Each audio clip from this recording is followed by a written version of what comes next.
My brother got my wife pregnant. Now he wants my help after our parents disowned him. Hello, read it. There's something surreal about watching your life fall apart while the world carries on like nothing happened. My name is Ryan, and at 36, I thought I had already weathered my share of challenges. I had worked my way up from a rough start, balancing long shifts at a hardware store while earning a degree, eventually landing a stable job in project management. I married young, at 25, to a woman named Hannah who had been my anchor through those difficult years. Together, we built what I believed was a life worth fighting for, a modest home, a sense of stability, and dreams for the future. But no one warns you how fragile those dreams can be. No one prepares you for betrayal, so profound it doesn't just break your trust. It shatters your entire understanding of who you are and what you've built. The cracks began with my brother Shane. Shane and I were two sides of the same coin growing up. I was the responsible one, the firstborn who always felt the pressure to set an example. Shane, 3 years younger, was the opposite. He was charismatic, reckless, and always found a way to get out of trouble with that crooked grin of his. Our parents indulged him in ways they never did with me, and as the years went on, the resentment simmered beneath the surface. Still, he was my brother. Despite the fights, the disappointments, and the constant drama, I stood by him because that's what family does, or so I thought. By the time we hit our 30s, our lives had taken vastly different paths. I was married with a stable job and plans for the future. Shane, on the other hand, was still chasing schemes that never panned out, burning through jobs and girlfriends with equal speed. Every time he hit a wall, he would show up on my doorstep, needing a loan, a place to crash, or a sympathetic ear. And every time, I gave him what I could, hoping against hope that this time would be different. Hannah was patient at first.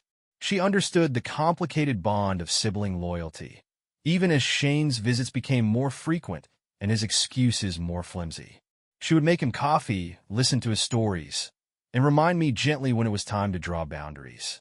But over time, her patience began to wear thin, and so did mine.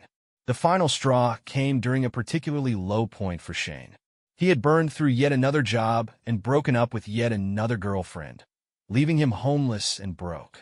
Against my better judgment, I let him stay with us for a few weeks until he could get back on his feet. It was supposed to be temporary, a brief pit stop before he figured out his next move. I should have known better. At first, it was the little things that grated on me. His refusal to clean up after himself, his late-night drinking, his loud music that woke us up at odd hours. But as the weeks stretched into months, his presence became a constant source of tension. Hannah grew more withdrawn, her usual warmth replaced by a quiet frustration she didn't voice outright, but couldn't entirely hide. I chalked it up to the stress of having Shane around and promised her it wouldn't last much longer. But deep down, I knew something was off. There were moments when I would catch her and Shane talking in hushed tones, their voices too low for me to make out the words. I dismissed it as paranoia, convincing myself that they were just discussing ways to help him move forward. I should have paid closer attention. The truth came out months later in the ugliest way possible. It started with a cryptic message on my phone.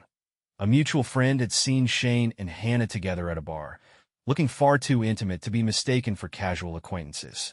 I brushed it off as a misunderstanding, but the seed of doubt had been planted. Over the next few days, I noticed things I couldn't unsee. The lingering glances between them, the way Shane's mood improved whenever Hannah was around, the way she avoided my gaze when I asked if everything was okay. Then came the breaking point. One night, while I was working late, I came home to find Shane's car parked in the driveway, an unusual sight given that he was supposed to be at a friend's house. Inside, the air was thick with tension. Hannah was sitting on the couch, her face pale, while Shane stood in the kitchen, avoiding my eyes. It didn't take long for the truth to spill out.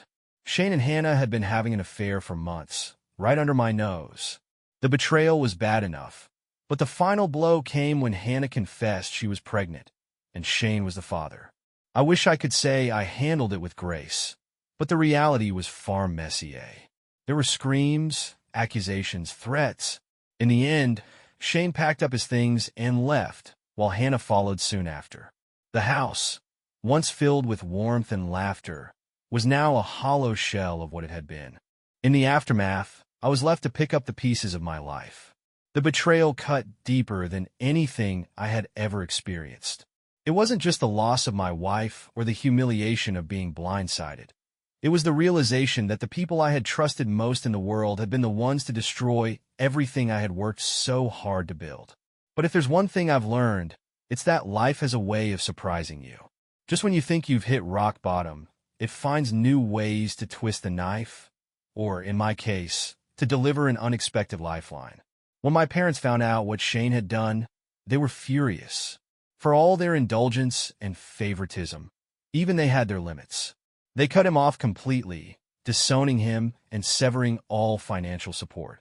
In their will, they named me as their sole heir, leaving everything to the son who had remained loyal despite everything. Months turned into years, and I began to rebuild. My parents' inheritance gave me the resources to start fresh, to move away from the life that had been poisoned by betrayal. But just as I was beginning to find peace, Shane came crawling back. It was 3 years after the betrayal when Shane reappeared. By then, I had rebuilt a version of my life that, while not entirely whole, felt steady enough to stand on. Those years had been a brutal climb out of the wreckage. Every step forward was haunted by the shadows of what I had lost, but time has a way of dulling even the sharpest pain. I had sold the house, the one Hannah and I had shared, unable to bear the memories soaked into its walls. The life I lived now was smaller, simpler, but it was mine. The inheritance my parents left me had been both a blessing and a burden. It gave me the resources to start over, to pay off debts, and to establish a foundation that allowed for some semblance of stability. But it also came with strings, constant reminders of the family ties that had been irrevocably severed. My parents were not the type to forgive easily, and Shane's betrayal had pushed them to the edge of what even their boundless tolerance could bear. For years, they had excused his failures, cleaned up his messes, and defended him against critics. But when they found out about what he had done to me, what he and Hannah had done together, they cut him off completely. It wasn't just financial. It was total and absolute. My parents disowned Shane in a way that left no room for misinterpretation. His name was struck from their will, his childhood room stripped bare, and his calls went unanswered. They made it clear that he was no longer part of the family. At first, I thought their reaction would bring me some twisted sense of satisfaction. But instead, it left me feeling hollow. The truth was, despite everything, Shane was still my brother. That bond, however fraught, was not something that could be erased so easily. But any inclination I might have had to reach out, to offer an olive branch, was drowned beneath the weight of his betrayal. In those 3 years, I had heard little about Shane's life. I didn't ask, and no one volunteered information. The family avoided speaking his name, as though he were a ghost. Occasionally, I caught snippets through mutual acquaintances. Rumors of odd jobs, failed relationships, nights spent couch surfing with old friends. The picture they painted was not a flattering one, but I couldn't bring myself to care. Then one day, he showed up. It was a Saturday afternoon, and I was in my workshop, one of the few things that had brought me solace in the years since everything fell apart. The rhythmic hum of the tools, the smell of freshly cut wood, the tangible satisfaction of creating something from nothing, all of it helped me feel grounded, even when the memories threatened to pull me under. I didn't hear him approach, which is why I nearly dropped the plank of oak I was carrying when I turned and saw him standing in the doorway. He looked thinner than I remembered, his face gaunt and his clothes hanging loose on his frame. His once confident posture had been replaced by a kind of tentative hesitancy, as though he wasn't sure if he had the right to be there. Seeing him again after all this time was like reopening an old wound. The rush of emotions, anger, sadness, resentment, and something I couldn't quite name, was overwhelming. I had spent years trying to push him out of my mind, to let go of the bitterness that had taken root after his betrayal. But now, standing there in front of me, he was impossible to ignore. He began to speak, his voice low and uneven, as though the words had been rehearsed but were still difficult to say. He told me about what had happened in the years since we last saw each other. The details were vague, but the picture he painted was bleak. financial struggles, failed ventures, and the slow unraveling of the relationship he had destroyed my life for. Hannah, it seemed, had left him not long after the birth of their child, a boy named Caleb. According to Shane, she had taken Caleb and moved in with her parents, leaving him to pick up the pieces on his own. He didn't offer many details, and I didn't ask. The bitterness in his voice when he mentioned her name told me all I needed to know. The more he talked, the clearer his motives became. This wasn't just a casual visit or an attempt to make amends. Shane needed something. His life had spiraled so far out of control that he had nowhere else to turn. He spoke about Caleb, his son, with a mix of pride and desperation. He claimed he was trying to be a better father, to give his child the kind of life he never had. But his words were laced with an undercurrent of helplessness, a recognition of his own inability to follow through on those promises. He needed help, and he had come to me to get it. As I listened, I couldn't help but feel a surge of anger rising in my chest. After everything he had done, after the lies, the betrayal, and the chaos he had left in his wake, he had the audacity to come crawling back, expecting me to bail him out. He didn't seem to grasp the weight of what he was asking. For years, I had tried to move past what he had done, to rebuild my life without the shadow of his actions looming over me. But now, here he was, dragging it all back to the surface. His words were peppered with half-hearted apologies, but they felt hollow, like he was saying them because he thought it was what I wanted to hear. When he finally finished speaking, the silence in the room was deafening. He looked at me with an expression I couldn't quite place, something between shame and hope. He was waiting for me to say something, to offer the lifeline he so desperately needed. But I wasn't sure I could. Shane stood there, eyes downcast, as though the weight of his situation had finally broken through his facade. His presence was like a storm cloud hanging over my otherwise steady life, a stark reminder of everything I had fought so hard to leave behind. The tension between us was thick, the silence heavy with words unsaid. I hadn't invited him in. He lingered awkwardly in the doorway of my workshop, shifting his weight from foot to foot like a man unaccustomed to staying still. For a moment, I considered telling him to leave, to walk out the way he came and take his chaos with him. But something stopped me. Maybe it was the mention of Caleb, a son he had brought into this world at the expense of everything I had once held dear. A child who, through no fault of his own, was tied to the worst betrayal of my life. The thought of Caleb stirred something in me I couldn't quite name, an uneasy mix of anger and reluctant empathy. Shane started talking again, his voice raw and edged with desperation. He described the life he had been living since Hannah left him, the string of odd jobs that barely paid the bills, the mounting debt that swallowed whatever scraps of income he managed to earn. He talked about Caleb with an almost frantic energy, as though invoking his son's name might somehow absolve him of his past sins. But it was clear he hadn't come back for absolution. He had come for help. He didn't outright ask, not at first. Instead, he danced around the subject, laying out the sob story he had clearly rehearsed. He painted a picture of a man trying to change, trying to be better, but unable to break free of the mistakes that had dragged him down. The more he spoke, the angrier I became. His words were an insult to everything I had endured because of him. It was as though he expected me to forget the devastation he had caused, the pain and humiliation he had left in his wake.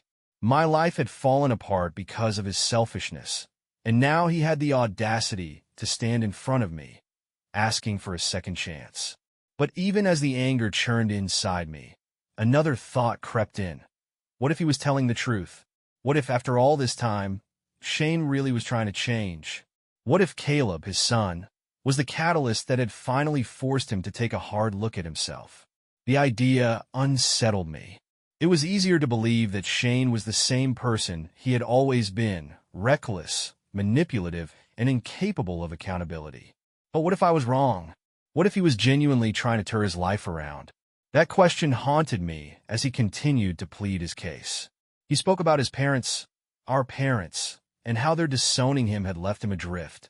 He described how he had tried to make amends with them, only to be met with cold silence. It was clear that their rejection had shaken him in a way he hadn't anticipated. And then he dropped the bombshell. Shane admitted that he had been living out of his car for the past few weeks, unable to afford even the cheapest motel. He explained how he had reached out to old friends, only to find that most of them had moved on or had grown tired of his endless cycle of bad decisions. He confessed that he had run out of options, and that I was his last hope. It was a calculated move, of course. Shane had always known how to play the role of the victim, how to twist the narrative to suit his needs. But there was something in his eyes, a rawness, a vulnerability, that made me hesitate. For the first time in years, I saw a flicker of the younger brother I used to know, the one who had been full of charm and potential before he let his worst instincts take over. He told me he wasn't asking for much, just a little help to get back on his feet, a place to stay for a few weeks until he could find a steady job, some money to pay off the debts that were weighing him down. He swore that he didn't want a handout, that he just needed a chance to prove he could be better. I wanted to laugh at the absurdity of it all. Shane had burned every bridge in his life, and now he was standing in front of me, asking for one more lifeline. But beneath the anger and the bitterness, there was a tiny, infuriating part of me that still cared. He was my brother after all, and that's what made this decision so much harder. I told him I needed time to think, my voice cold and measured. He nodded, looking almost grateful, as though the fact that I hadn't outright slammed the door in his face was more than he had expected. He thanked me, a quiet, almost inaudible acknowledgement, and left without further protest. The rest of the day was a haze of conflicting emotions. My mind kept replaying our conversation, dissecting every word, every expression, every subtle shift in his tone. Was he genuine? Or was this just another one of his schemes, a desperate attempt to manipulate his way out of the hole he had dug for himself? I thought about Caleb again, the boy who was now at the center of Shane's plea for help, a child who had no say in the choices that had shaped his life. No matter how much I wanted to turn Shane away, I couldn't ignore the fact that Caleb's future was tied to his father's fate. That night, as I lay in bed staring at the ceiling, I made a decision. If I was going to help Shane, it wouldn't be out of pity or obligation. It would be on my terms, and it would come with conditions he wouldn't be able to wriggle out of. I didn't know if I could trust him, but I was willing to find out. The next morning, Shane was waiting outside my workshop.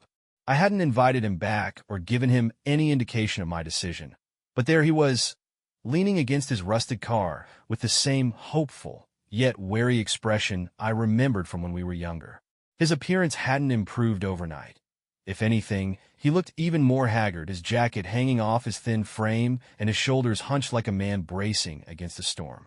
I let him follow me inside, gesturing for him to sit on the workbench stool.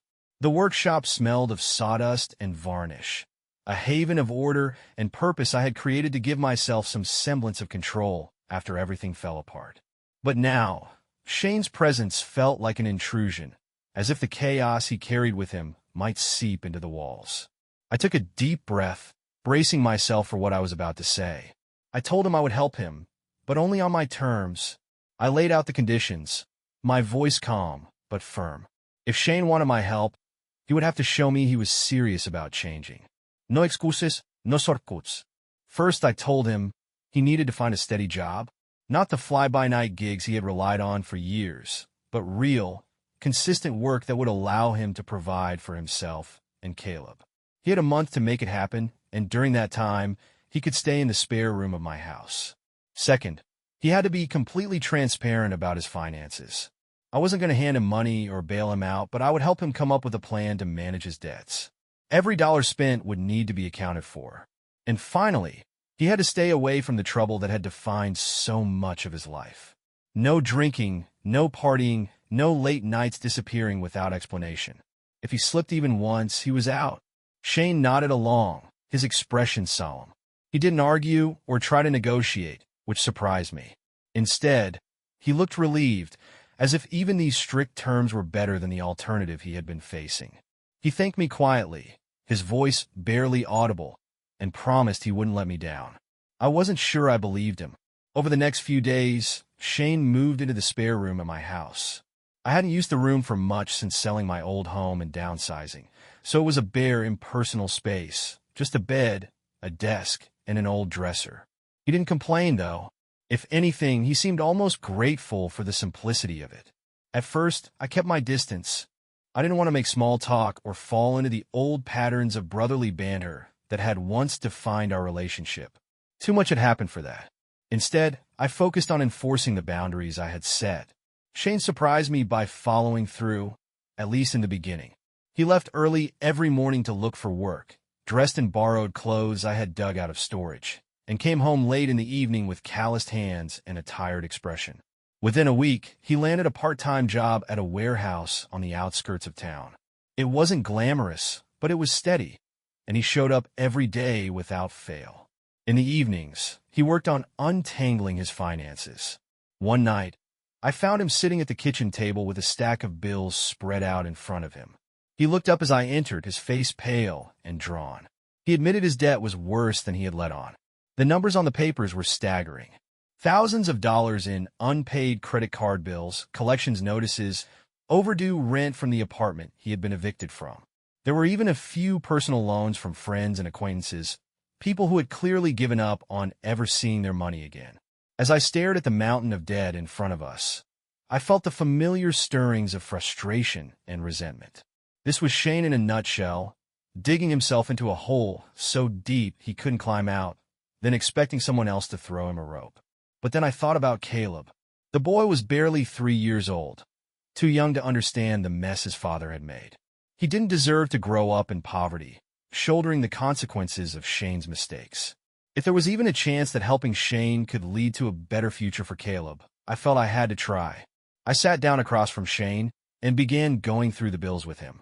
We worked out a budget, prioritizing the debts that needed immediate attention and coming up with a plan to negotiate the rest.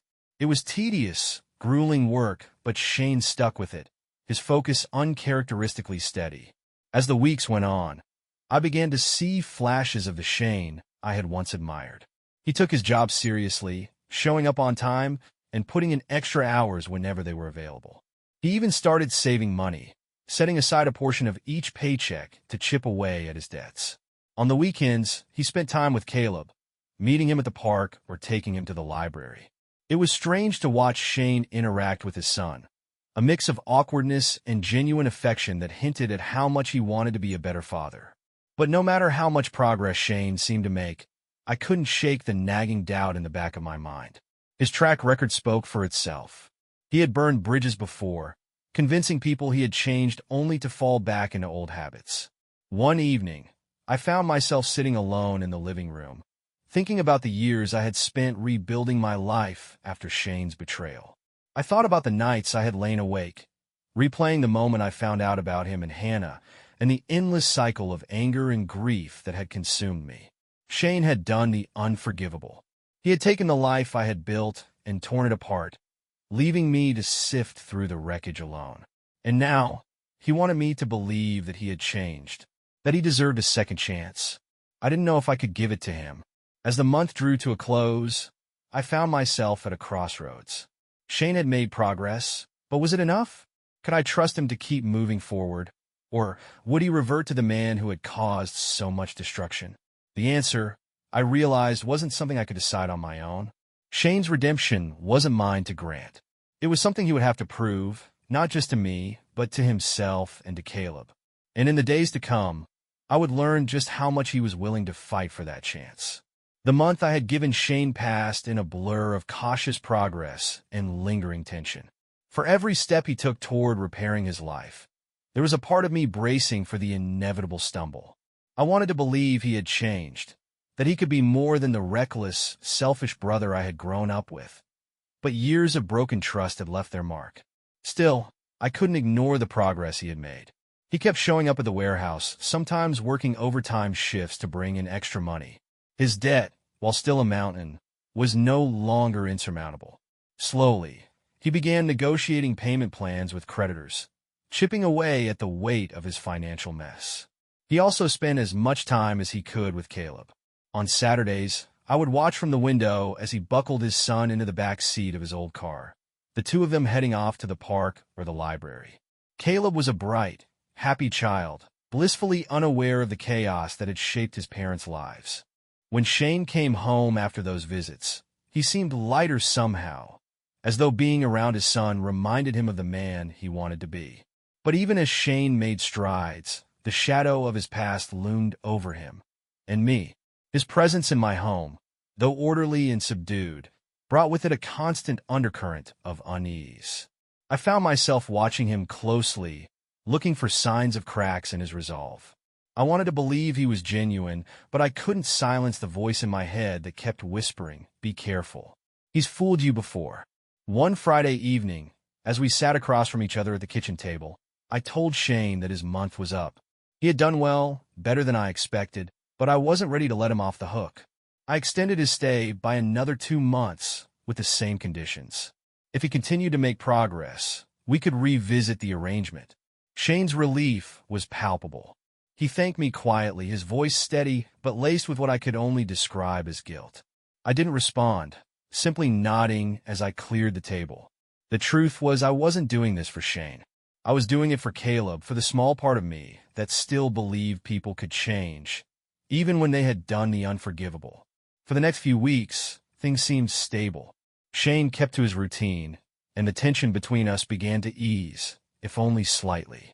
He even started helping around the house without being asked, cleaning the kitchen, fixing a broken doorknob, mowing the lawn. They were small gestures, but they didn't go unnoticed. Then, one night, everything unraveled. It started with a phone call. I was in the middle of reviewing some paperwork for a project when my phone buzzed on the counter. The number was unfamiliar, but something compelled me to answer. On the other end of the line was Hannah. Her voice was sharp and angry, cutting through the air like a blade. She demanded to know why Shane had been late picking up Caleb the previous weekend, why he had shown up disheveled and smelling of alcohol. She told me that when she confronted him, he had brushed her off, swearing it was a one-time mistake. But she didn't believe him, and neither did I. I ended the call without saying much, my mind racing. A familiar, bitter anger began to rise in my chest. It wasn't just the disappointment in Shane, it was the sense of betrayal, the feeling of being blindsided once again. When I confronted Shane later that night, he didn't deny it. He admitted that he had gone out with a coworker after his shift and had one too many drinks. He insisted it was a momentary lapse, a mistake he deeply regretted. His voice was quiet, almost pleading, but I couldn't bring myself to believe him. I reminded him of the conditions we had set, the boundaries he had promised not to cross. He stood there, silent, his expression a mix of shame and frustration. For a brief moment, I thought I saw something flicker in his eyes. Anger, maybe, or resentment, but it was gone as quickly as it appeared. The next morning, I told him it was time for him to leave. Shane didn't argue. He packed his belongings without a word, stuffing them into garbage bags and loading them into his car. As he stood by the driver's side door, he hesitated, glancing back at me. There was something in his expression I couldn't quite place. Regret, perhaps, or the faint hope that I might change my mind. But I didn't. When he finally drove away, I stood in the driveway, watching the taillights disappear down the street. The silence that followed was deafening. In the days that followed, I felt a strange mix of emotions. There was relief, of course, relief that the tension of having Shane in my home was gone, that I no longer had to wonder if he would betray my trust again. But there was also sadness and a lingering sense of failure. I had wanted to believe that Shane could change, that he could rise above the mistakes of his past and become the man he claimed he wanted to be. But in the end, he had proven that some patterns are harder to break than others. Still, I couldn't shake the feeling that I had done the right thing by giving him a chance. For all his failures, Shane had shown glimpses of the person he could be. He had made progress, however small, and for Caleb's sake, I hoped he would find a way to keep moving forward. As for me, Shane's departure marked the end of a long, painful chapter in my life. It wasn't the resolution I had hoped for, but it was closure of a sort.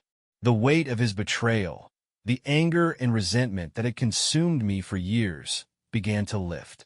I focused on rebuilding my life, pouring my energy into the things that mattered most. My work, my friends, my own sense of purpose. The experience with Shane had left its scars, but it had also reminded me of my own strength. Months later, I heard through a mutual acquaintance that Shane had moved to a new city, taking a job as a delivery driver. He was still struggling, still trying to find his footing, but he was sober, or so they said. I didn't reach out to confirm. I had done my part. The rest was up to him. As I stood on the back porch of my home one evening, watching the sun dip below the horizon, I felt something I hadn't experienced in a long time. Peace. My life wasn't perfect, but it was mine. And for the first time in years, I felt ready to move forward, without Shane, without the weight of his mistakes, and without the bitterness that had once consumed me.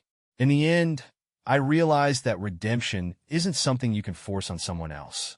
It's a choice they have to make for themselves. And for Shane, that choice would always be his to bear.